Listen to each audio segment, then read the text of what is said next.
मैं आप लोग को अभी क्या बताने वाला हूं, दो चीज इंपॉर्टेंट बताने वाला हूं। एक तो ट्रेडिशनल मेथड ऑफ एब्जॉर्प्शन, इसको लिखना नहीं है अभी आप लोग को, ट्रेडिशनल, और दूसरा एक्टिविटी लेवल। ट्रेडिशनल मेथड क्या होता है ये मैं समझाता हूं। ये पुराना मेथड था। सपोज ये प्रोडक्शन डिपार्टमेंट है 1 और ये प्रोडक्शन डिपार्टमेंट 2। यहां पर बनती है पेन और यहां पर बनती है पेंसिल। ये पूरी फैक्ट्री है, इनर, ये आउटर, और बाकी सारी डिपार्टमेंट जैसे आप लोगों ने फैक्ट्री डायग्राम में समझा था वैसा। अभी उसको एक्सप्रेस नहीं कर रहा हूं, अभी मतलब का नहीं है। जो ओवरहेड इनकर्ड होता है, वो ओवरहेड क्या होता है ना, जब इनकर्ड होता है तो वो पूरे मंथ के एंड में हमको पता चलता है एक्चुअल में कि कितना इनकर्ड हुआ। पीरियड वाइज होता है, से फॉर इलेक्ट्रिसिटी बिल। जबकि आपका प्रोडक्शन जो है वो सर्कल वाइज होता है, कि हो सकता है ये साइकिल आपका 2 दिन 3 दिन में एक बार हो। जैसे अपन क्या करें, रॉ मटेरियल इनपुट किए मशीन में, वो बन करके तीसरे दिन निकल गई, फिर हम चौथे दिन रॉ मटेरियल इनपुट किए, वो निकल करके बन के निकल गई छठवें दिन। तो इस तरीके से ये क्या होता है, प्रोडक्शन साइकिल छोटे छोटे पीरियड होती हैं। किसी का 2 दिन, 1 दिन, 4 दिन, 5 दिन, हफ्ते भर ऐसा रहता है। ठीक है, ये इसको बोलते हैं प्रोडक्शन साइकिल। जैसे ही ये प्रोडक्शन साइकिल का एंडिंग पॉइंट होता है, ये हो गया, ये हो गया, यहाँ पर बहुत सारे फिनिश्ड गुड्स बन करके हमारे पास रेडी रहते हैं।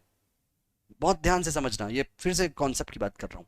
ठीक है, मतलब अल्टीमेटली ये मैं क्या कर रहा हूँ, यहाँ पर मैं प्रोडक्शन साइकिल के कंफर्म करने पे, मतलब जैसे ये पूरा प्रोडक्शन साइकिल है अपना, ये प्रोडक्शन में फिनिश गुड्स बन करके निकल गया। अब इस फिनिश गुड्स की हमको करनी है कॉस्टिंग। क्यों कॉस्टिंग करनी है, क्योंकि यहाँ पर हमको निकालना है सेलिंग प्राइस। तो जब मुझे सेलिंग प्राइस निकालना हो तो मुझे कॉस्टिंग करना है।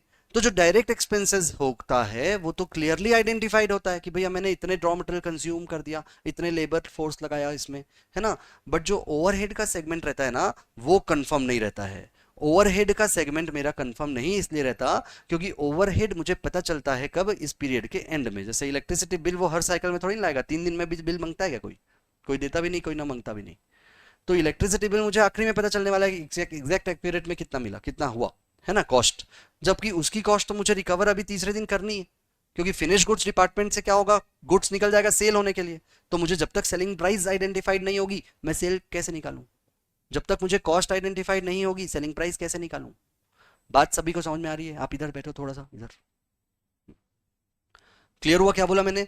सेलिंग प्राइस निकालने के लिए कॉस्ट निकालना जरूरी। कॉस्ट निकालने के लिए डायरेक्टली जो एक्सपेंडिचर हो रही है वो तो आइडेंटिफाइड होती है, पर इनडायरेक्ट एक्सपेंडिचर आइडेंटिफाई करने में थोड़ी तकलीफ होती है। क्योंकि अभी मैं बोलूंगा कि 3 दिन के बाद जो प्रोडक्शन साइकिल निकली है उसमें मान लो 10,000 यूनिट बनी होगी पेन और पेंसिल की, तो उन 10,000 यूनिट में कितनी इलेक्ट्रिसिटी लगी कैसे बताऊंगा? मुश्किल है कि नहीं है? पीरियड कॉस्ट है ये, तो इलेक्ट्रिसिटी जो मेरा एक्सपेंडिचर होगा उसकी बिलिंग जो आएगी, एक्चुअल एक्सपेंडिचर तो मुझे मंथ मंथ के एंड के बाद पता चलेगा। समझ पा रहे हो प्रॉब्लम क्या हो रही है? अब आप ही लोग बताओ इसका सॉल्यूशन कैसे करें। इसके सॉल्यूशन के दो अलग अलग मेथड होते हैं। देखो क्या मेथड है, सबसे पहला ट्रेडिशनल और एक्टिविटी। ट्रेडिशनल मेथड में लोग पहले क्या करते थे कि उन लोग इतना ज़्यादा सोचते नहीं थे कि यार ये ट्रेडिशनल मेथड है, क्योंकि रीज़न क्या है, बहुत ज़्यादा कंपटीशन नहीं हुआ करता था, है ना।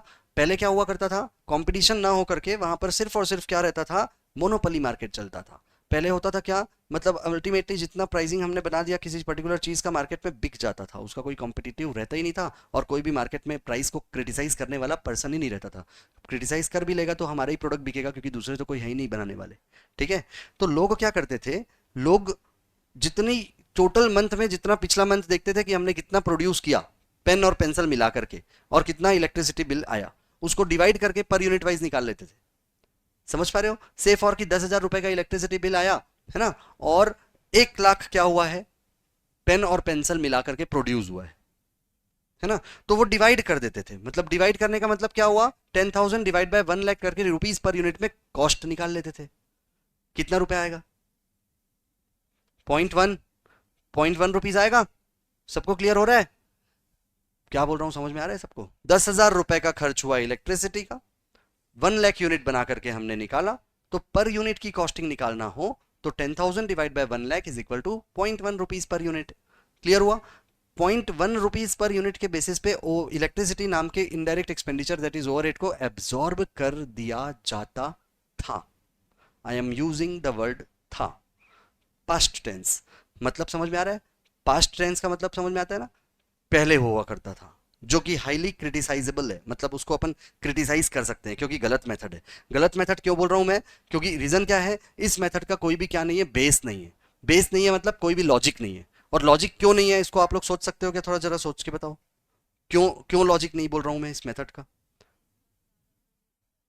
तो ठीक है, ज्यादा भी लाएगा इलेक्ट्रिसिटी उसमें, तो ज्यादा भी लाएगा तो 0.1 के रेट से आप एब्जॉर्ब करोगी। मान लो आप 1.5 लाख यूनिट प्रोड्यूस की, तो 0.1 रुपीज इंटू 1.5 लैक्स, तो आपका इलेक्ट्रिसिटी बिल भी ज्यादा लगेगा। उसमें क्या प्रॉब्लम है? अच्छी बात है, बोलिए। पर यूनिट रेट तो एक्सेप्शनल सिचुएशन में आएगी। अपन अभी पहले एब्जॉर्ब तो उतना रुपए कर लें। क्रिटिसाइज क्या है ध्यान से समझना, ये पेन डिपार्टमेंट में ही प्लास्टिक को मेल्ट करके इलेक्ट्रिसिटी का यूज किया जाता है। पेंसिल डिपार्टमेंट में तो लकड़ी होती है, वुड स्टिक, और उस वुड स्टिक को मैनुअली ऑपरेशन से ग्रेफाइट की लीड लगा करके प्रेस करके अफिक्स किया जाता है। इस एक्टिविटी को तो आपने देखा ही नहीं। देखो again the word is using activity, जो कॉन्सेप्ट का वर्ड है वो कॉन्सेप्ट के नाम से कैसे लिंक कर रहा हूं मैं, ध्यान से समझना। इस तरीके को समझना जो मैं बताना चाहता हूं। आपने पेन और पेंसिल को जोड़ करके इक्वल यूनिट बना दिया, 1 लाख 1.5 लाख, और उसके बेसिस पे एब्जॉर्ब कर दिया। आगे आपको मतलब ही नहीं है आपको कि कौन डिपार्टमेंट इलेक्ट्रिसिटी यूज किया है कौन नहीं किया है, मतलब ही नहीं है आपको। आप तो पेंसिल ज्यादा बनी है, जबकि मान लो सपोज किसी रेशियो में अपन देखें तो मान लो 70,000 पेंसिल बनी होगी तो 30,000 ही पेन बनी होगी उस पर्टिकुलर मंथ में, जिसमें 1 लाख रुपीज यूनिट को आपने डिवाइड किया है।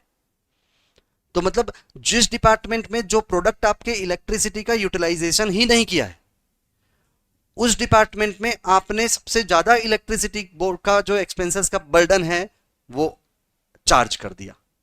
इसको बोलते हैं क्रिटिसाइज, इसलिए किया जाता है। रॉन्ग मेथड इसलिए बोला जाता है, मतलब अननेसेसरी पेन में लगने वाली कॉस्ट का बर्डन आपने पेंसिल में दे दिया। होगा क्या, पेंसिल आपकी थोड़ी महंगी दिखेगी और पेन जो है वो थोड़ी सस्ती दिखेगी। यदि जो ऑर्गेनाइजेशन सिर्फ पेन बनाती होगी ना, उसका तो इलेक्ट्रिसिटी का पूरा एक्सपेंसेस पेन में जाएगा, तो वो पेन महंगी दिखेगी। तो यहाँ पर मार्केट में रिजल्ट क्या होगा, पेन आपका क्या होगा, जल्दी जल्दी बिक जाएगा और पेंसिल नहीं बिकेगा, क्योंकि मार्केट रेट से महंगा दे रहे हो। आपने गलती किया कहाँ, कॉस्टिंग मेथड में। कॉस्टिंग मेथड में क्या गलती किया आपने? आपने एक्टिविटीज तो देखी ही नहीं, कौन सा डिपार्टमेंट क्या एब्जॉर्ब कर रहा है। आपने सीधा उठा करके ट्रेडिशनली यूनिट वाइज डिवाइड करके एब्जॉर्ब कर दिया। किसको? ओवरहेड को, इलेक्ट्रिसिटी की कॉस्ट को।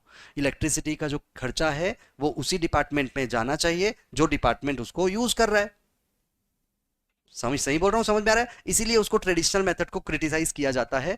इसलिए मैंने बोला कि ट्रेडिशनल मेथड तब पुराने जमाने में पहले यूज किया जाता था जब मोनोपोली चलती थी, मार्केट में कोई कॉम्पिटिटर नहीं था, और हम क्या करते थे, सिर्फ सोल मैन्युफैक्चरर होते थे।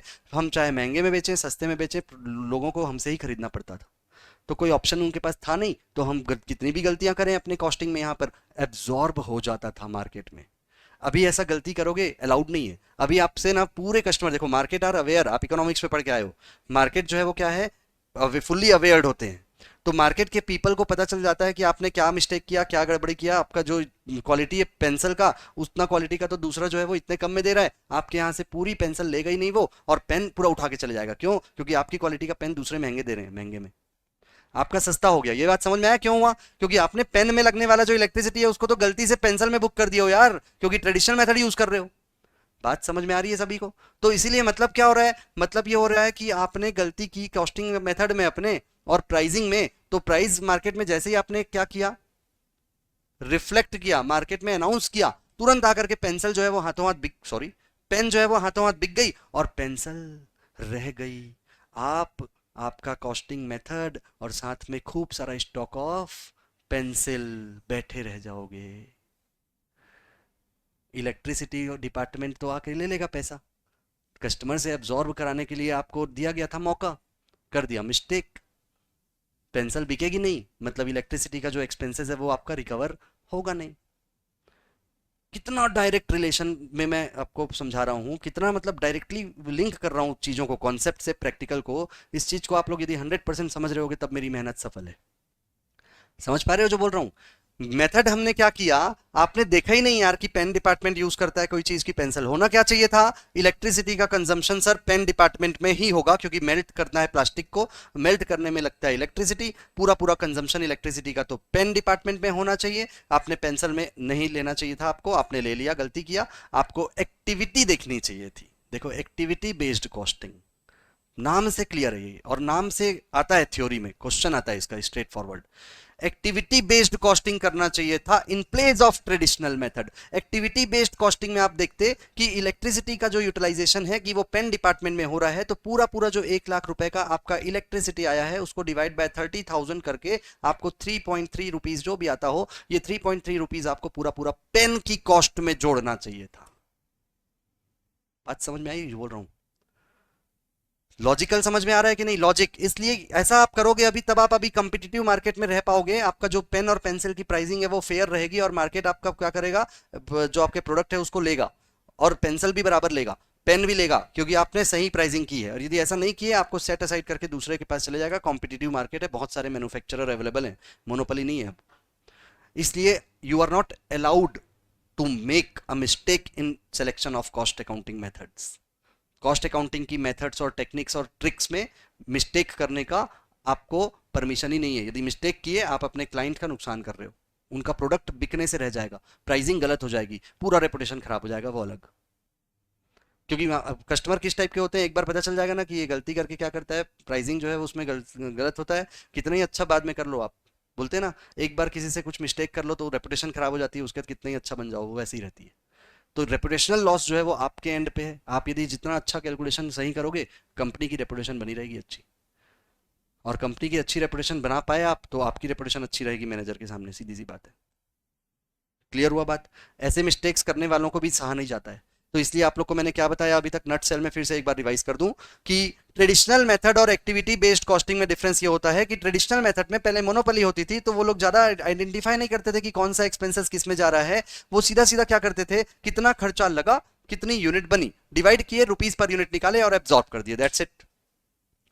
प्रॉब्लम्स पता चलने लगी कि यार ये तो गलत हो रहा है, तो एक्टिविटीज के बेसिस पे बाइफरकेट किया गया, एक्टिविटीज निकाला जाने लगा। एक्टिविटीज निकाल करके क्या कर रहे हैं अब, कि जो एक्सपेंसेस जिस एक्टिविटी से रिलेटेड है उसको उसी पे चार्ज किया जा रहा है।